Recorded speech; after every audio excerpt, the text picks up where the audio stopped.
guys. Whew. How you doing, Josh? I'm Joshua, great. I'm sorry.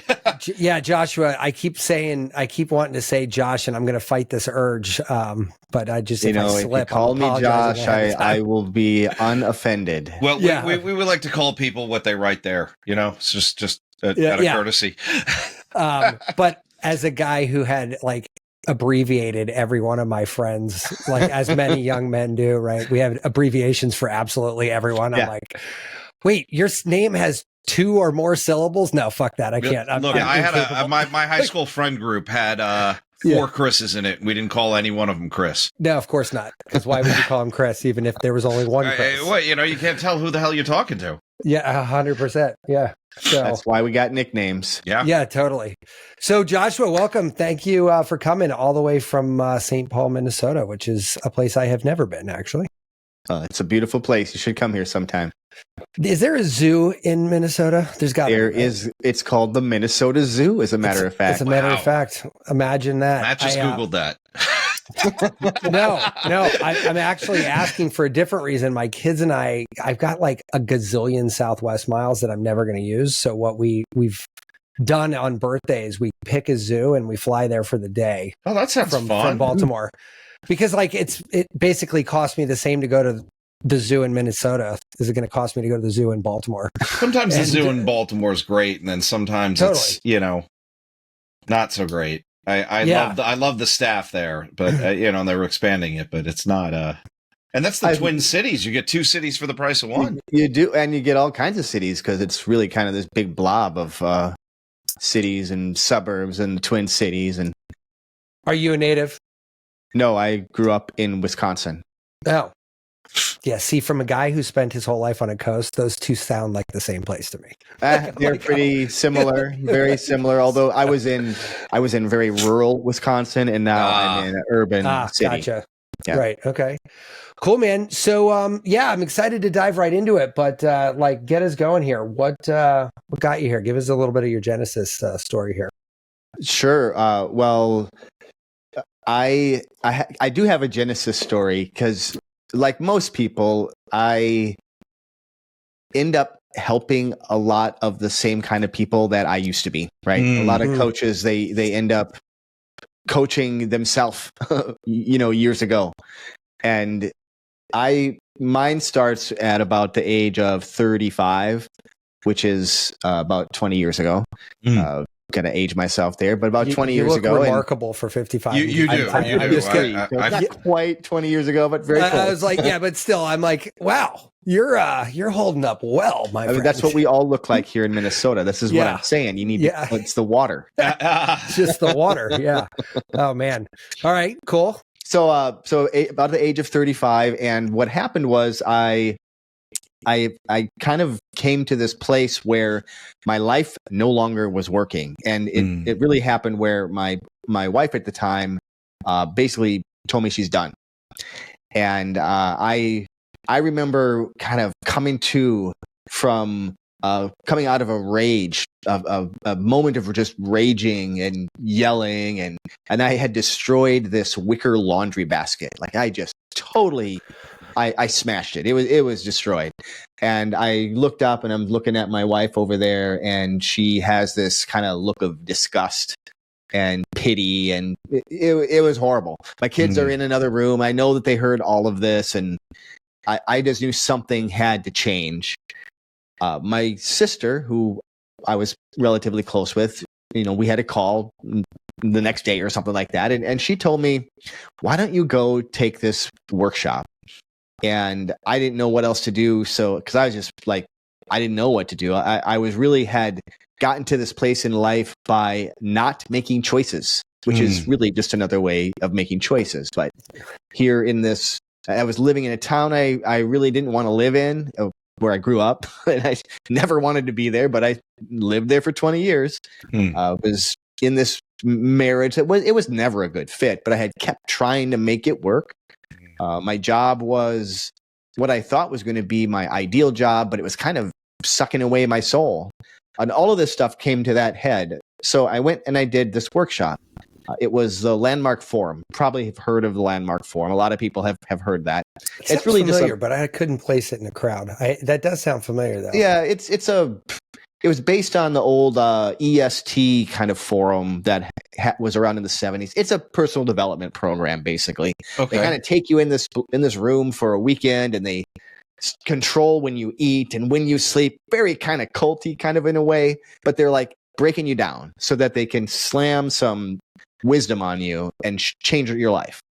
And the wisdom that I got out of that, very simple. It's something I had heard before, but it didn't click until I heard it in this kind of state. The wisdom was,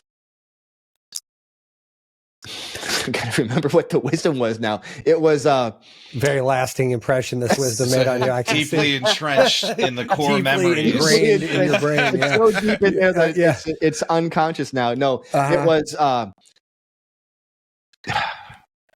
Joshua just lost his affiliate commission to wow. We're gonna throw that link up. Yeah, it's gonna get some clicks through. I'm gonna just start talking. It's gonna come to me as I talk, because it's very simple. Like, the only thing, there is no meaning to life. So I got it right. Remember that. So there is no meaning to life, except the meaning we give to things, and we get to choose what that is that we give. So when I heard that in that state, it blew my mind, because I had not been living like that. I had been living with all this meaning that I thought was supposed to be there, and doing all these things I thought I was supposed to do, but I wasn't really doing it out of choice. I was doing what I thought I had to do. So I started to make choices, and I filed for divorce. I found a job that was close to my home. I quit smoking. I started to get involved with this community that I had kind of isolated myself from, and started doing volunteering and helping raise money for my kids for the drama, because my kids are all in drama class, so drama school. And so I was helping them raise money for their drama. And I got involved in all of these things. And it was really about pushing past fears, because up until that point, I had stopped myself from living because I had been afraid of lots of things. Like, maybe I won't find somebody to be a partner. What if the job doesn't work out? Like, everything was kind of stopping me, and I was stuck in this kind of small mindset, this small way of living. And all of this was starting to help me shift that. As I did all this, I started to follow my curiosity. One of the fundraising events that I did with my kids' school was, we did an old school medicine show. So kind of like a variety show, but you have pretend medicine that you sell as a fundraiser. And I was directing this, because I was kind of running the show for this. And I had a vision of a fire eater as the finale of the show. I knew some people that blew fire, and they were fire spinners. I stupidly thought they also knew how to eat fire, but they didn't. And I also found out close to when the show is going to go live, that they were actually really dangerous. They didn't really know what they were doing at all. And so I didn't want to have them anywhere at a high school, huh? I didn't want to have them anywhere near the school and near an audience. Right. So I found some instructions on how to eat fire, and I very carefully followed them and learned to do some pretty simple fire eating tricks. And I did that in front of this audience. And when I did that, I got a really amazing reaction. Like it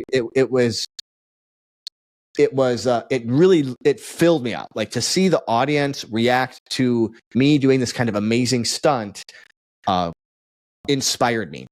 And so I found a Sideshow performer, and I mentored with him. I took what he calls Sideshow boot camp, a weekend in Pennsylvania, up at his farm, where he taught me and several other people all of the different Sideshow acts. So he taught us how to eat fire, how to blow fire, how to lay on a bed of nails, how to walk on broken glass, and walk on a ladder of swords, and sword swallow, and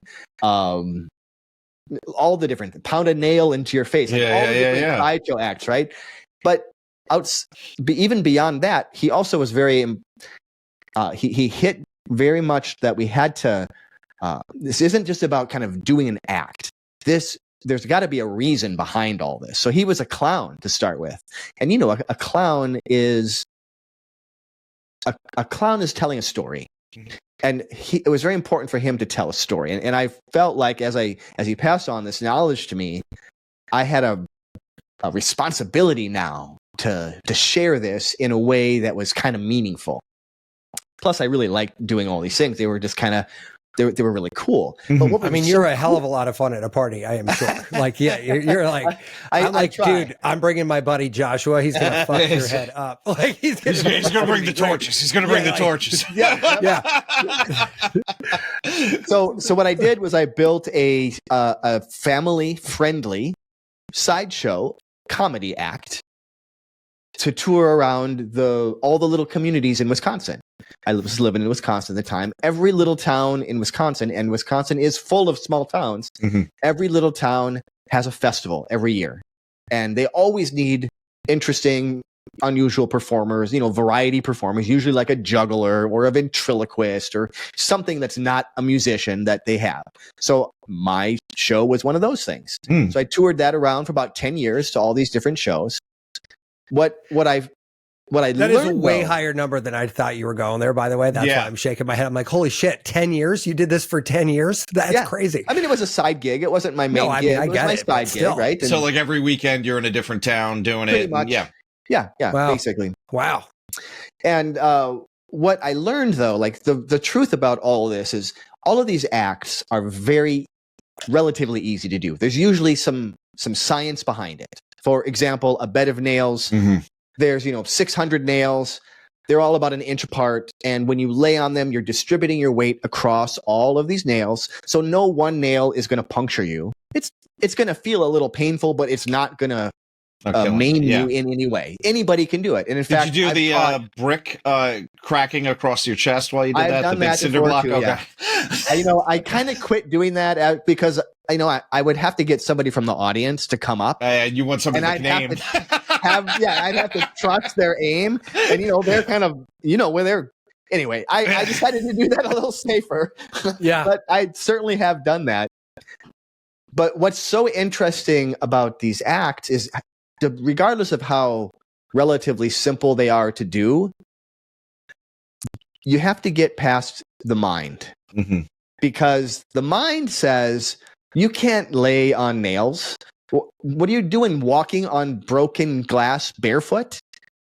You can't pound a nail in your face or put fire in your mouth. I mean, you can do all those things. They're relatively simple. If you know the technique, it's not a trick. It's just a technique. If you know the technique, sure, you can do it, but you got to get past the fear. I was teaching myself to move past my fear. Mm-hmm.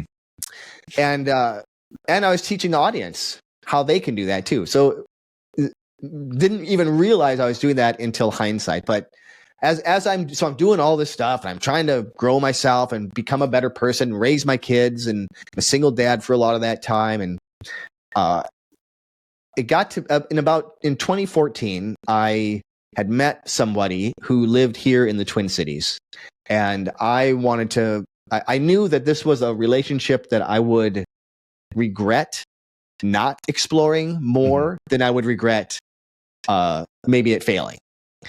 But to really explore it, I had to move. And I had to move about 4 hours away from where I still had 2 kids in high school, where my kids were. They didn't want to move with me. I had a lot of fear around this because I was really attached to being dad, to being there for my kids. My home was the home they grew up in. Mm-hmm. I was the one they could really count on. And here I am. This is in my head. Here I am tearing that all away from them and leaving them to fend for themselves. I worked with a hypnotist, and she helped me move past all of that and just really, again, realize I can make up whatever meaning I want about this. I can make this work in a way that's going to work for everybody. I just have to figure it out. And that's what I did. So I did that. I moved here, and it worked. I figured that out. But it was such a profound experience that I got really curious about this hypnosis stuff. I was starting to try to figure out how I could live on my own terms. So rather than, I was working in corporate at the time, how could I move out of a corporate job and basically build my own business? And hypnosis popped up again. I met a hypnotist. We really clicked. We hit it off. I mentored with him for about a year and a half. Started seeing clients, coworkers, and family members. Pretty much anybody who would sit down with me, and worked with them for about another year and a half. And then in 2018, I went full time as a hypnotherapist, and I've been doing that ever since. So. That's a crazy story, man. I mean, that's probably one of the most decorated twists and turns I think I've ever heard on on one of these interviews, and we've done a bunch of them. Actually, I think you are our 100th episode. I believe. Yeah, congratulations! Right. I wish we had. Yeah, should we do sound effects or something? Yeah, like sound effects over here. Yeah. Is there like a fanfare? Here we go. So we've done a few of these, right? Not as much. Oh, there you go. Yeah. Yeah, Riverside, man. Riverside, man. Yeah, I love this thing. Yeah. So, I mean, there's so many things. I mean, Tom, in everything he just said, we touched on like 5 or 6 different guests, like Aaron about finding your happiness, and everything else kind of follows. We've had we have a hypnotherapist coming on. Talking about something completely different, but he's got like, we had a tapping person on, but now he's going to talk about having, and it's like all these different versions of life, but it's like these people find these joyous things for them. They fucking dive deep, and they end up coming out with either a career 3.0 or very much a 2.0 thing. I think almost exclusively is a 2.0 it's thing. It's never where they started, right? They're not out there hunting owls in the Pacific Northwest. Yeah, right. That's a great one. Which is an actual have her back. Yeah. And like, it's just such it's almost irksome to me that I talk to these many people about this, because I'm like, well, wait a minute. Every fucking person we have a conversation with has almost the exact story. I was in place A, something happens, now I'm in place B. Right. Yeah. Like, and the journey is not only the most interesting thing about that human being, like the story between A and Z, but like it's so consistent that it defies logic to not pay attention to it. Like, you know what I mean? And then, so every time I'm like, oh, my job this, or, my life that, or whatever, I'm like, well, then you've talked to literally 100 people about this. Like, just, find the thing. Yeah. So hypnotherapy, what was the thing about that jumped off the page at you? Well, ever since even since my early 20s, I had been trying to empower myself. And I wasn't very effective early on until I still really started to be conscious and making those choices. But that was what was going on as I'm pushing past fears, as I'm moving from, I didn't even talk about this, but I used to be in graphic design and an artist. That was kind of my first career. He's laughing because I started in graphic design. You don't even understand how many times I wanted to cut you off and be like, my wife and I were at the same concert. It was Rob Zombie, and then it was the Jim Rose Freak Show, and they did all that shit, and then it was 9 Inch Nails. We were friends with a pair of twins, and we were sitting 2 people apart from each other. We never said a word until I was in grad school. Wow. And I was like, oh my God, and my dad's a talent agent, and I know a guy that swallowed a curved sword and was studied at Johns Hopkins to see how he didn't cut his throat, and it's like, oh my God, there's so many parallels. And then you come out with like, I was a graphics designer. And Matt I have a degree in that part. Actually. I actually have a degree in that. And just in case we're comparing odd credentials, I also have a degree in figure drawing, which is about figure drawing, obscure other thing you can have. What I did with my graphic design for the first 10 years, I mastered an art form that is so obsolete that nobody knows what it is, and is it called graphic design?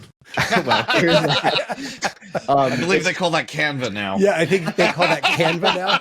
Yeah, but I went from that to embroidery design and programming embroidery machines, and that was what I thought was going to be my dream job. But it was a a family business that was just like the family was the one. I was just going to say you lost me. Yeah. No, that would have been that. And so I moved into a completely different industry for about 14 years. I moved into the organic food industry and into packaging regulations. So that was what I was doing, as I was also doing the side gig of all of those Sideshow performances.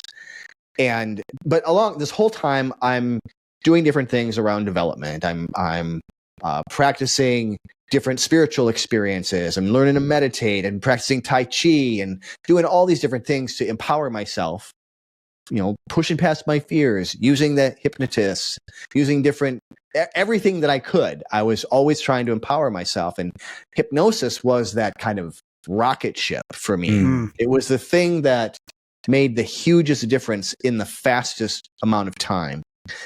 So when I met that hypnotist, and I just thought, if I could help other people get from A to Z faster than it took me, and it took me like 10 years, so faster than that 10 years it took me, and I could make a living doing this, I couldn't think of any more empowering way to live my life. So that was the thing that kind of got me to step into that and to move forward with that. Sure. And so when you're having inner dialogue about like hypnosis, was there a particular component of it that sort of drew you in a little bit more? Was it like, I'm making guesses. I don't want to put words in your mouth, but like a lot of hypnotherapists do very similar things: weight loss, smoking cessation, stop biting your nails, shit that's like phobias. Phobias. Like, was that the side of it, or was there just sort of the sheer power potential of the art? It was more of like the magic behind it. The idea of, right. It's not exactly like magic, but it kind of feels like that. And I really identified with kind of being that facilitator of a facilitator of change for people. Sure. So regardless of what it was that they wanted to change, I didn't even really care too much about that. It was more about kind of stepping into this power myself, building out a business that I can be in charge with, a life that I can be in charge with. I don't have to be at the beck and call of somebody else. And when I started, I did do a lot of weight loss and smoking cessation, because that's what most people think about with hypnosis. It's a great way to start. It's a great way to get into the business for sure. Yeah. I've been hypnotized a number of times in my life, some just for meditative purposes, but once for cigarettes. Yeah, it works great for that. Yeah, and so it was a funny experience because my cigarette one was actually my first hypnosis, and I remember I was in Hoboken, New Jersey, and there's a newsstand at the top of the stairs to the path to New York City, and I was like, I get a phone call from a client, and I'm like, oh fuck, and I'm on my way to the appointment, and the phone call just keeps going and going. And I look over and I see a pack of cigarettes behind the newsstand. And I'm like, you know what? This fucking guy won't shut up. Like, I'm going to get hypnotized anyway. One more cigarette ain't going to kill me, but I didn't have any on me. So I bought a pack. So then I said, listen, man, I do have an appointment, but I got like a 15-minute walk when I get to the city. Let me call you back in 10 minutes. Let me get into the city. So I had a cigarette there. I go downstairs. I take a train to New York City. First thing I do, light another cigarette right when I get to the top, and I call him up, and I'm walking, and one cigarette turns into two more. So I have a total of 4 cigarettes before I go to the appointment. Yeah. Now, I just had a cigarette, like as I just told you. I just had 4 actually in a very short amount of time. I go into the hypnotist Slammed him down. I go into the hypnotist office. I sit down. I'm a good sport. I do as I'm told. I close my eyes. I do the thing, whatever. Boom. I am out. Joshua, let me tell you, I am the easiest dude on earth to hypnotize. He barely said, I'm going to put you under. And I'm like, out. Right? And I remember everything like clear as day. Like there was no like cluck like a chicken or cigarettes taste like, chicken poop or, nothing crazy. Walked out of there and had 16 cigarettes in my bag for probably 2 years. And it was the strangest feeling because I'm like, nothing happened. like nothing at all happened. And here I am stopping a 10-year-old habit or 8-year-old habit. It wasn't quite 10, but it was close, right? And I said, there is something on about that. Now, this is before anything in my life gets going down this rabbit hole that we're in now. But then I did a past lives hypnotism once. That was fucking awesome. I'm still looking for somebody to talk to on the show about that. And a future self hypnosis. Yep. Which I found to probably be the single most take me off my current path event that has ever happened to me certainly in my adult life, but probably ever, because I can just look at that sort of vision, which I have cemented into my head. And I literally almost can't make decisions that don't service that, only in crisis. So I would say I could do better at doing that every day. Yeah. But like when I get into like, fuck it, like I got to give up on this. This is never going to work. Like I look at that vision in my head. I'm like, no, of course it's going to work, because that's that I already know this is going to happen. Yeah, it's already there. So it is super fascinating art form to me, and I definitely intentionally call it an art form, because I got to imagine, even though there's a lot of, I'm sure, science and technique, there's got to be a ton of sort of like art, right? Like, or am I just full of shit? No, I mean, the art is the way in that you deliver it, and in the way that. And I always learn more and more how to do this, but how to kind of let your intuition guide you to sometimes say something that's just coming up. And in the past, I would just kind of follow the process. We just go from A to B, and we just follow the process. And more, I know all the processes. Sure. Now they just kind of blend together, and they'll come out when they need to come out. But sometimes it's just about taking somebody into that wonderful trance that you're talking about and just letting the work happen. Sometimes it's kind of, I think of it kind of like breath work, where in breath work, you go into a trance. You don't necessarily guide it. You just go into the trance and you let the energy do what it needs to do and do the healing. Yeah. You can do the same thing with hypnosis. You take somebody into that deep trance, and I'll keep talking. I might not even really be saying much. I'm just kind of talking in circles and letting which is essentially giving their unconscious mind the permission to like make these new connections, to do whatever it needs to do. Yeah. And where I was kind of trying to go to, and I kind of fumbled on the words a little bit, but like, I think it is truly fascinating to think that with memory of that all of those circumstances, like I say it again, nothing happened. Like I just sat there and took in information, and yet everything happened, right? Like it was like, but it wasn't like I took a pill, took a shot, did a thing, like not like there was no acute trigger. No physical. So and so talk to me about that for a second. Like, I want to know what's happening in like the what's brain. happening there? Like why is that happening to that person that's being hypnotized? So when you go into a hypnotic state, it creates a very neuroplastic condition, kind of like when you take a psychedelic, or I guess meditation is another kind of similar. It's similar to meditation, but it's a little bit deeper. But you're going into this neuroplastic state. Your brain is open to make new connections. Then a lot of what we do is I'm going to guide somebody to imagine themselves in future situations doing things differently. That's building that neural pathway. We can talk about this from a neuroscience point of view, which is, kind of a nice way to go wherever you want, man. This is all fascinating. All of the above. Yeah. Yeah. So there's basically a one way that change occurs in the brain, and every type of process that creates change, whether it's EFT or havening or hypnosis or whatever it is, all follow this same pattern. And so step one is activating the problem. This is a neural pathway in the brain. And, and by problem, I mean like that recurring thing. So for me, it was the fear, right? The fear that would come up or insecurity that would come up. This is a pathway that most of these things get created when we're young, through some kind of emotional experience that happens, and we just don't understand what's happening. And so we accept kind of something as true that's basically we make up. The brain, doing what the brain does, it's going to use these pathways that are getting used. It's going to strengthen them. That's neuroplasticity, how the brain strengthens pathways that are getting used. regardless of does this help me thrive or not. It doesn't care.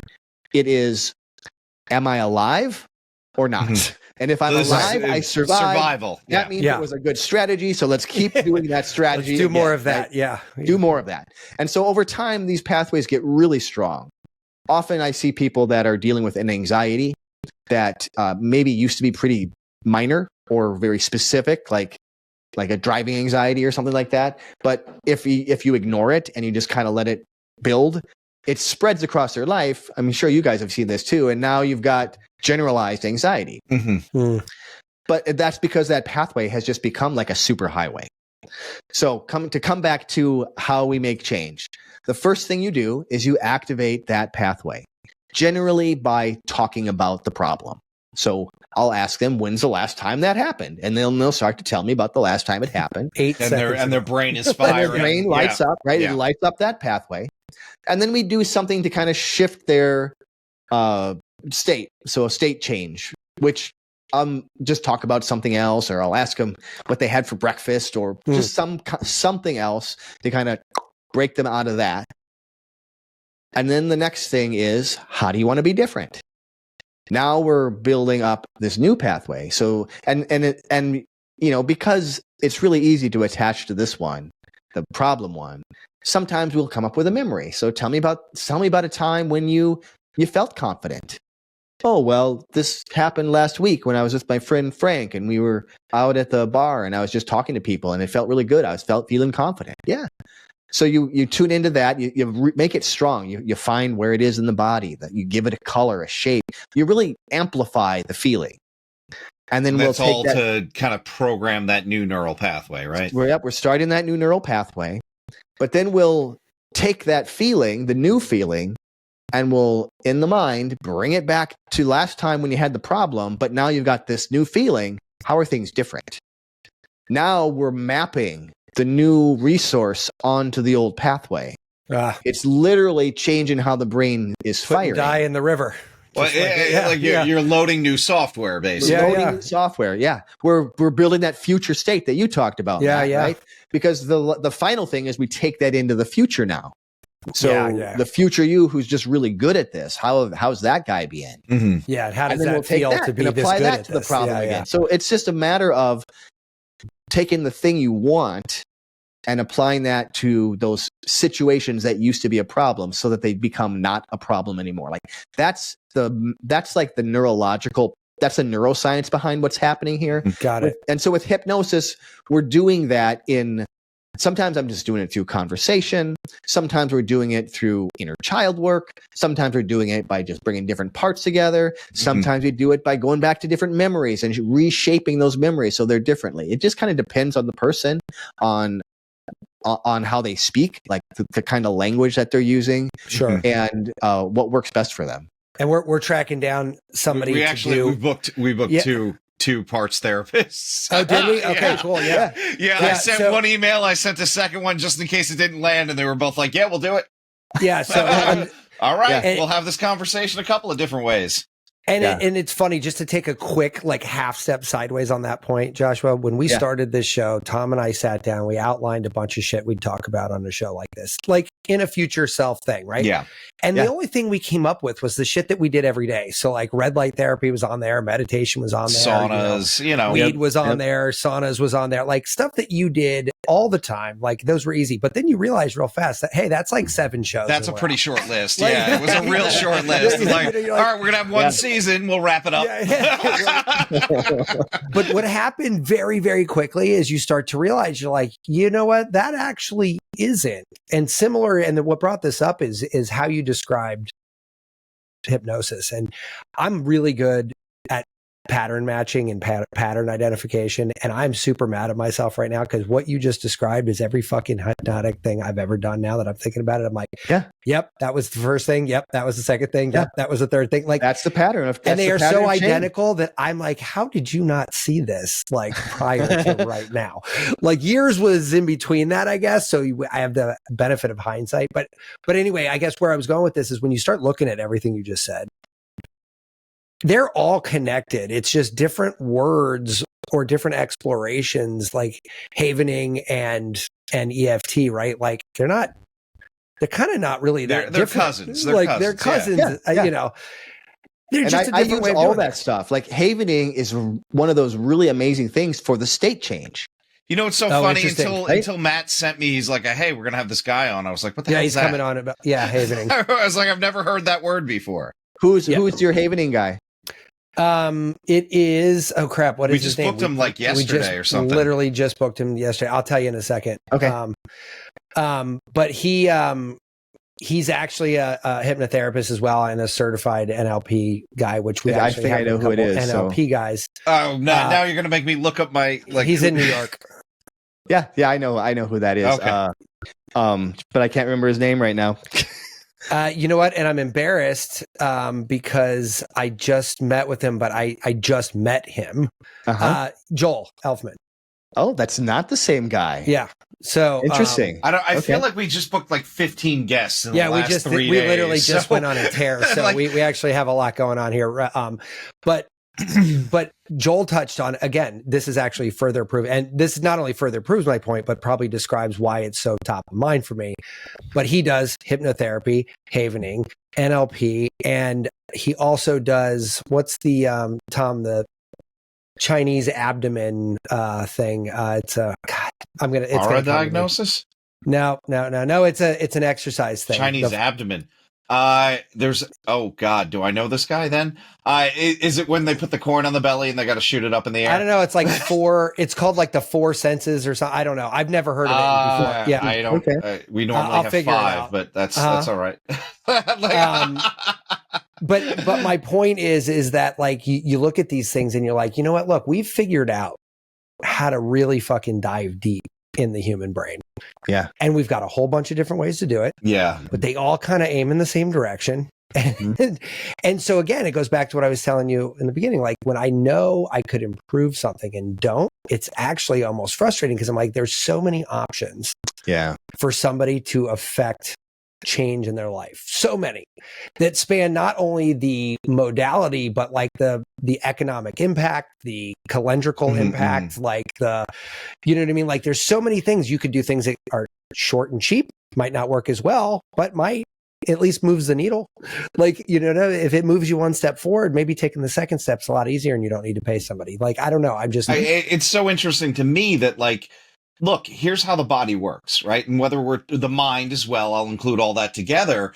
Yeah. And there's certain ways to get that done. And even if we look at shamanistic practices, most of them have some breath work. Most of them have some chanting. Most of them have some drums, some body movement, right? We know we can enter these stages, and whether it's through language or physical touch or something like that, we start altering those pathways, but it's the same pathways, right? It's all like we argue about this even in Chinese medicine, where like, oh, I do this system and this means this and that means that and that means that. And at the end of the day, we're all still like, you're still kind of you're in the same ballpark, you know. You're still playing the same game. There's no meaning except the meaning we give to things, which is like I believe that's CBT. As well. I think that's very what are the why can't I think of it? Seneca. Why can't I think of Why can't I think of what the hell they call it? Stoicism. Thank you. Stoicism. Jesus Christ. Stoicism. Oh yeah. What's his name? Way of the Warrior, right? Or no, is that Oh God, I can't remember that book either. Too many books. What is wrong with our memories? I don't know. Did we collectively do this? Did we already do this? Yeah. No, but I guess my Joshua hypnotized us. Well, I got the first phrase out. Now we can't remember anything. Now we're in trouble. But you know what he does now too is a lot of his practice is around somatic work, and it's like that's just like the next like version of it, and it's like kind of funny because it's almost like once you learn the first secret, the second secret is almost obvious. Like it's almost like self-evident. You're like, well, and I think that's the frustration when I get with my kids, with my wife or my friends or anybody I care about, when I'm like, they have this problem. And I'm like, but here's the simple way to get past it. You just have to do this. And sometimes if it's more involved, it's like, hey, listen, I think you'd benefit from giving hypnosis a try. I've got a couple guys I could recommend, right? Yeah. And then they're like, you're just crazy. This is easy for you. And then here comes your excuses you were talking about. Yeah. This is easy for you because you guys run a podcast on it. You get to talk to a lot of people. You feel comfortable. I'm like, Well, that's shouldn't make that advice much more sound? Correct. But that's where the logic. I'm trying to write a book on metacognition right now. So like, that's when the other side of me comes out and says, yeah, dum-dum, you just aren't thinking about this. Like the fucking answer is literally beating you in the head right here. Mm-hmm. Like from somebody who actually might know what they're talking about, and you are just not paying attention. But I feel like there's something to being ready for that change and that shift too. Like you can't just everything. You can't just jump to the end, right? Oh, this is where I'm going to be. Let's go there. And it sounds like, people get really attached to, first of all, there's fear. Like, who will I be if I don't have this problem? Because I'm pretty comfortable with this problem. Like, that makes me feel, it's a familiar feeling, right? Maybe not a safe thing, but a familiar thing. And the hardest thing for people is to step out of where they're comfortable and where they're feelings that safe feeling, which is stepping into change. You know what? That's so cool. We had two shamans on, Dre and Charlotte, a while ago, right? And I got them on because I did the combo therapy, which is the toad venom, right? Where they burn you, they stick the toad venom in, you puke. Yeah. And before you go in, there's this whole ritualized, you're going to eat this, you're not going to have sex, you're not going to, you're not going to eat that, don't drink, don't smoke weed, all those things. And then he gave me a list of questions to contemplate when I was meditating before we even got to the ceremony. And this is kind of getting back to everything we've been talking about. Like, the one question that I found this like handwritten me scribbling down as he's talking in my sock drawer the other day. And it was so weird because it's like, who would you be if there was nothing left to change? And I was like, ooh, that's a good one. That's like what happens if those things that you don't like about you are no longer there? Yeah. A really but good even question. That though, like Joshua, when you're messing with people like this, like, I mean, how do you, Tom's got a point, man. I was ready to quit smoking. Mm-hmm. Yeah. Like, you know what I mean? Like I went there smoking those 4 cigarettes, A, out of habit, because I was on a stressful work call and that's just what you do on stressful work calls. But B, I'd be lying if there wasn't a piece of me that was sort of like hoping this failed, because I'm like, see, these fucking people are crazy. This hypnotist is a quack. Like, this isn't going to work. Sure. Like, I think in a not so subconscious way, but we'll go with subconscious, I guess. I was like, fuck you. Right. Like, and it worked. And I've told a million people, including my kids, which is also one of those things, by the way, that when you're a kid, your parent, at least in the 80s, your parents like were deities. Like you couldn't like, you know what I mean? Like they couldn't do any wrong. Yeah. And as a parent, I think I was kind of like thinking to myself, I have to model that behavior.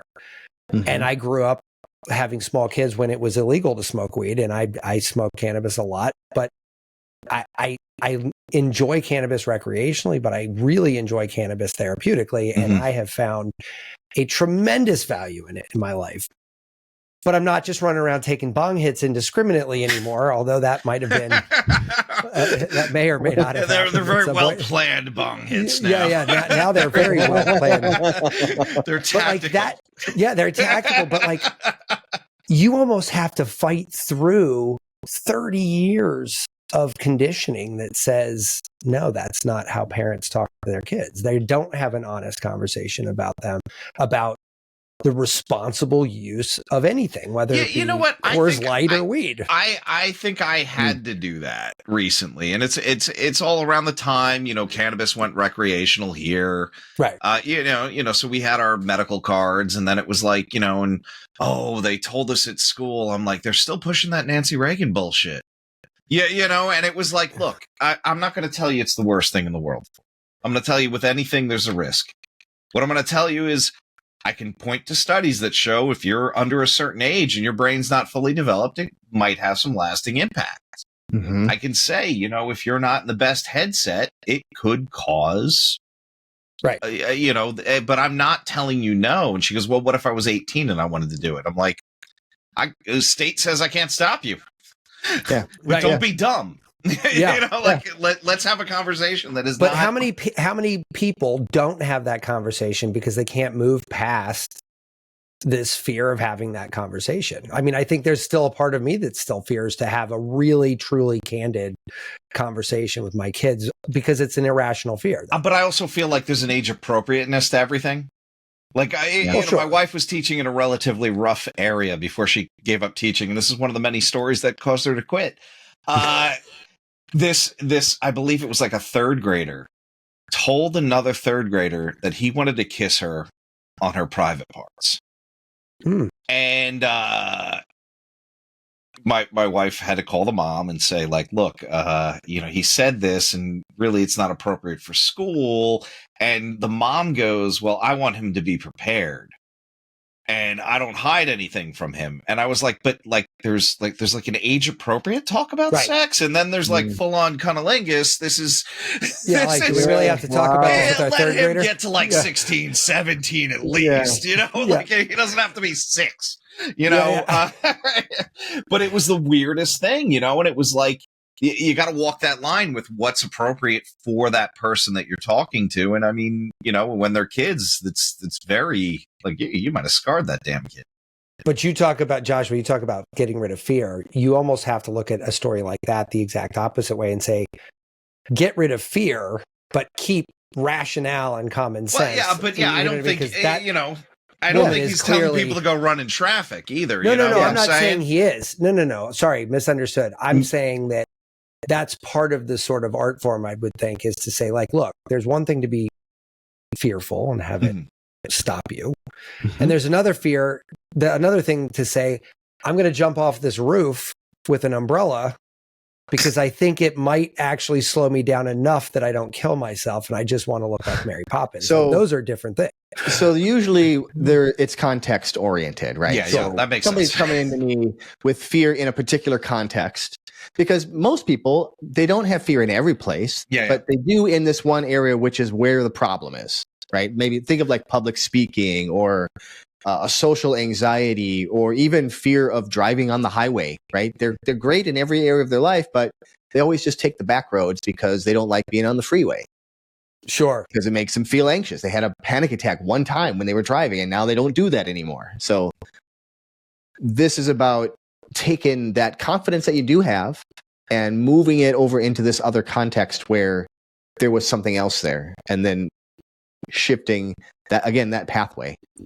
So when you're doing work now, like I know you talking about the shifting thing, and you kind of alluded to the fact that you kind of weren't doing as much of the quit smoking stuff as you used to. Like, where would you say sort of your passion lies right now with this? Like, is it really, I mean, where is it? Is there a specific niche, I guess? I don't exactly have a niche. I kind of work with a lot of different people, but most people are coming to me with, most of them, I think of them as creative professionals. So, which is a pretty wide space, but a lot of them are high level professionals in whatever industry they're in. Or there might even be a business owner or a entrepreneur, but there's something that's holding them back. That might be in their personal relationships, that might be in their professional relationships, and a lot of times these things are spread across life. So even when they come to me, for example, a client came to me because he wanted to when he was giving presentations, he would get really, really nervous before he would give the presentation, get really anxious. He's a CMO of a company and knows what he's doing, but he would do fine, but he'd have to start reading from a script. So he'd have the script in front of him, and he'd have to read the script until he was calm enough to start just riffing, and then everything was fine. He didn't like that. So what I learned was he actually also has a fear of highway driving, especially with his kids, because he doesn't want his kids to die. Yeah. And had a panic attack, like I said, one time. He's doesn't like elevators. Like, he has all these little things that are really different forms of anxiety. Sure. So I think of anxiety like a water balloon, like a little water balloon that you're squeezing in your hand, and you're squeezing it tight, and you're kind of keeping it all in, but eventually it's going to squirt out between the fingers. That's these little places. So that's the highway driving. That's the the fear of public speaking. Like that's where it shows up when you're kind of covering it and hiding it and suppressing what's actually happening here. Which is that your nervous system just gets fired off and you go into a fight or flight response, right? That's ultimately what's going on here. So that's an example of somebody that I work with. I almost will always start by helping them calm their nervous system. Probably the same thing you guys do. Mm-hmm. The first thing you need to do, calm the nervous system. And there's lots of ways that you can do that. Yeah, we had the creator of Sensate on the show, and that device, is a vagal nerve toner. I got it sitting on the desk here somewhere. I got mine. I love other shit. Yeah. Tom and I have this thing that we're only endorse products that we actually use regularly, and Tom uses this thing all the time. So he brought the guy on the show. Of course we have the guy on. He's also a Chinese medicine practitioner, and I was like, that's convenient. Yeah, the guy was awesome, and so now I'm like, well, since they're going to be, sort of helping the show out, I want to know as well, because I want to, but I am curious because my vagal nerve sometimes, I feel like it could use a little strengthening. But I'm wondering if that's I guess Joshua, and this is kind of, you said it, and that's exactly what we're doing with acupuncture. The first 10, 15 minutes is getting you out of that fight or flight, right? Yeah. And then everything else starts to dovetail and kind of go where it needs to go. And then the lift is a lot easier. Is the fear, is that underlying fear, you think, the primary cause that most people are seeing you? Is there another example where it's not a fear-based thing that you're trying to get them over? Sure. Yeah. So to get to your original question of who is my favorite kind of person to work with, they're not the person that's at the bottom who's just like I was, where I was just stuck by fear. They've already started to move past that, and now they're looking to be more confident. So I'll usually start, we start with that kind of calming the nervous system. That's just the first step. Then we're starting to rewire the brain and to help you shift into that confident state. So some of the things that I do, and I've kind of developed some things myself, but I help people pull together a process they can do at home that is going to empower them with all these different powerful feelings kind of mushed together into one, call it a super state. Trademark my podcast name, but but it's like, it's pulling together. So if somebody tells me they want to feel more confident, then we'll find, well, when you're feeling confident, give me 4 things that are feeding into that. So maybe that's, I'm calm, I'm assertive, I'm present, I'm again, focused. Same as those fucking hypnotic sessions. It's all the same shit, man. It keeps coming back to it. Yeah. And then we do a process where they can can kind of kick those up whenever they want to and step into that state. So a lot of this is about anchoring within you positive states, because usually we anchor negative states all the time, but we intentionally are going to create some positive states and then anchor them. So we're changing state, we're anchoring the state you want so that you can go out. And then to your point, Matt, we're also, the whole time, we're building the future version of you that is beyond the problem. I think of it like when we get that future you, we get them so clear that they become like a magnet. Sure. And they're like it's kind of like what you described. They're pulling you towards them. Yeah. It's no longer you striving for this thing. It's just like there's no other way to go. There's no other way to go. It is funny because I got hypnotized probably when I was 27. So almost 20 years ago. Yeah. To this day, when I pinch between my thumb and forefinger, my lungs feel cold. My posture goes up, and I physically feel lighter. All three anchors. Those are lung and large intestine acupuncture areas. Really? Well, Joshua, I'll tell you, those were the anchors, though, that the hypnotist left me. Yeah, exactly. That makes sense. He gave you an anchor. If you ever want a cigarette, pinch right here, and you won't want it anymore. Your lungs will feel cold, and you won't want to make them hot with a cigarette. Your lungs will feel lighter. Your posture will go up because you can breathe so easily, and it will be like a weight is lifted off your skin. I remember these words because every time I do that, those three things in particular pop back, and it's like this has been nearly 20 years. Isn't that powerful? It's bonkers. Yeah. Is this something that you can do virtually, Joshua? Is this do you need to have is it better to be sitting in front of the person, or can this convey over a medium like this? Yeah, it can go either way. I do plenty of online sessions. I've got colleagues that's all they do is online sessions. Yeah. Mm-hmm. The thing about hypnosis, it is an energetic thing. It does, to me, it feels like there's something energetic happening there.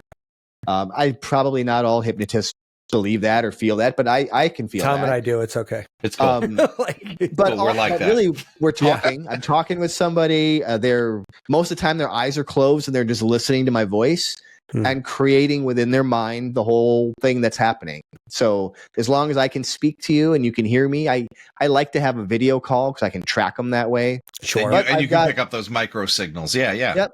I have a mentor who's legally blind, so she just uses the phone, and she can hear in your voice or in your breath those little micro signals that are kind of. Did you have to practice your sexy hypnotism voice to kind of get people like? It's very natural now. Yeah, I have a setting on my Logitech microphone. Is there an age? Like, I'm thinking of my little one today. She's 11, and she went into school, and it was a little bit of like more tears than I would like, and I get it. She's timid, but I'm not trying to change who she is fundamentally, but to give her a little bit more confidence. Is that possible? It is. I find it a little more challenging with children. Now, there are some people that specialize in that. So certainly it's definitely doable. I have found that kind of my best clients are usually around 33 to 60. Okay, yeah, and they're looking to make changes. They're looking to improve. Yeah. So what do you think makes the child psychology different, or the child brain different? Is it just the incompleteness of it, or what are we talking here? Do you think? They're a little less able to kind of tune into feelings because you got to learn how to identify your feelings, right? So a lot of this is identifying kind of what's happening, but they don't always need to do that. Kids are so imaginative that you don't even really have to do anything but tell them to close their eyes and just imagine something. And then kind of based on the things that they're interested in, you can guide them through something that's going to be meaningful to them, give them like a superpower or whatever it is that they connect with by building up confidence or whatever it is that they want. And then they have that. Yeah. So I've worked with kids. It's not where my joy is. No, that's no. Fair. Believe me, I don't never like. I do. I have friends that do pediatric acupuncture, and they're like, "Do you do it?" I'm like, "I learned it." They're like, "Do you do it?" I'm aware. I know it exists. No, it's something that exists. What, you don't like kids? Yeah. I can tolerate mine. Yeah. Right. Yeah. That's funny. So you have a show now and whatnot. Like, so what? Talk to me. Tell like, us, what's the future? Yep. What's the future of Joshua here? Like, where are we going with this? So where do we find you? All that too. Yeah. Okay. I do have a podcast. Tom's been on the podcast. I don't know if it's even aired. It hasn't aired yet, but it will be soon. All right. Yeah. We're in no rush. But it is called Super States. And what I do is I talk with people that are exploring trance states for personal or professional development. So I talk with hypnotists and acupuncturists and breath work facilitators, tantra specialists, psychedelic people, like lots of all the different ways that you can create trance. We should just swap guest lists because I know, we have had all of those people on the show. I think it's so great too, because to be able to get, one of the things that I love about this episode is being able to like remember what we talked about and come back and say, oh, this is the other side of that, right? We've had this interaction already. Yeah. The podcast is you can find it at superstatespodcast.com or on YouTube or on any podcast. It's all the podcast platforms. Yeah. Because you can find me on xfactorhypnosis.com. And if any of your listeners would like, I do have it's a free 7-day program that walks you through eliminating a fear from your life. Oh, awesome. It's something that we're going to do it. Yeah. Fuck that. I mean, I'll download something that I do today. with clients in about an hour. Oh. But I've spread it out over 7 days just to make it simple. Just these little things to do each day to try not to overwhelm people. And if you go to xfactorhypnosis.com/irreverent, there will be even better. it'll take you right there. You can get it's not active right now, Tom. You see me typing. You see me typing. My eyes went up to the test bar. I will activate that as soon as we get off the call. Don't worry, it's going to probably be about a month before this airs. Joshua, you're a goddamn ninja. I'm not going to lie to you, brother. You're like inspiring me, man. Because like we actually didn't have any designs to have a YouTube channel as a just a case in point. And we had a guy on who was like, dude, well, we've got a ton of YouTube subscribers. I'd love to put your unbranded video on our channel. And I was like, I got to tell you, as a guy who spent 30 years in marketing, it never even fucking occurred to me to do that. So like, so now he says that like maybe a month and a half ago. And in that time, we've gotten an intro, an outro, and redid all of our shows up onto YouTube. So we're in the process of doing that. Yeah. And now our whole thing will be like, okay, here's your URL, here's our socials, here's the unbranded video. Please do that. Here's where you get in touch with us. And now I'm like, shit, now I got to add like a URL just for them because we got some other goodies. Yeah. I mean, so many people have been so generous with stuff like that, you know? Yeah. My brother actually has a podcast as well, and it's funny. It's on air traffic control, and it's literally the number one traffic it's control literally podcast in the world. It's the number one air traffic podcast that there is, I think. Or they go back and forth with one other person. But I mean, there's a show for everyone. There's a show for everyone, but where I was going with that is like they have a very passionate following. Mm-hmm. And it's just them talking. And I said, that's awesome. I love it. But like, we have this other different little thing in our ecosystem. Everybody just wants everybody to help everybody they can. Mm-hmm. And it's a weirdly consistent vibe, right? Like everybody we've met's like, look, man, I'm not in this for money. A lot of the times it's not. Finances are a requirement to exist, but not the motivating factor, right? Yep. And so people are like, look, man, whatever you need, you need a discount code. You need a fucking hour of my time. You want me back on the show a second time.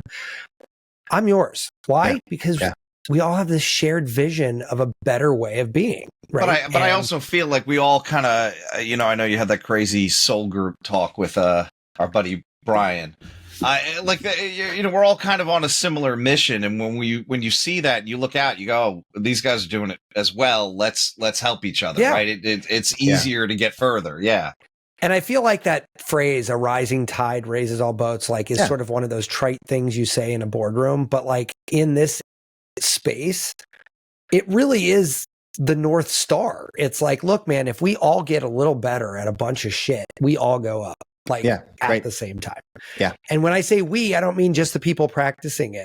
It's fucking humanity. It's like a bunch of us, right? Like it's not just, and I know that sounds grandiose. Like I'm not trying to say we're not rewriting history per se, but we might be helping, in a very minor way. And I feel like that's a great mission to be a part of. And when I get a chance to share some time with a guy like you who's kind of really involved in that and really contributing to that conversation, it really is not only fascinating, but a real privilege to just have the opportunity to do that. Yeah. I just wanted to say thank you. Thank you. I enjoy getting out there and meeting all the people that I meet too. Like I always get inspired by the guests on my podcast too. Like, oh, they're doing really cool shit. Yeah, totally, man. Like, I mean, and yeah. And Tom and I thought we were crazy at first, but the more we have this conversation, I'm like, there's a space to just speak your mind in a very respectful way. And like the irreverent part just sort of, you ever had that like lightning bolt where you're like, no, that's the word. Like that's the thing. Tom and I both kind of like, that's it. Right. Viscerally it's not disrespectful. It's not, it's just nothing's off the table. Just go for it. And the more we've done this, the more and more I'm grateful that we've had the opportunity to just have these like meaningful conversations, even if like sometimes it just seems like we're fucking rambling and super like sometimes I get a little too high. Nobody can remember anything. There was one time where Matt asked me a question and I was just like, Yeah. That was our 420 show. We didn't have a guest. We had no. Another reason why we can't have shows without guests anymore. Yeah, if it's just us, we're like, all right, did you bring the whole bottle this time? Or like, where are we at with this? So, well, hey, man, Joshua, I love that you spent time with us, and we're going to list everything. We cheat. We use AI to scrape out all these URLs and stuff. So it'll like post it all for us and all that neat stuff. So, can't wait to share your story on Irreverent and point people in your direction. Yeah, man. Yeah, I'd love to have you back at any point. I know you first of all, like I can do a whole fucking show on your Sideshow thing because that shit is next level. I just want to know, like when you were swallowing the fire, my father's a talent agent and he used to have some like Sideshow performers. You got to swallow a little bit of the liquid. Or he said sometimes if you swallow the liquid, you end up throwing up.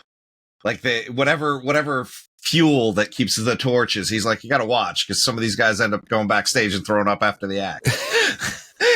I've never. Okay, all right.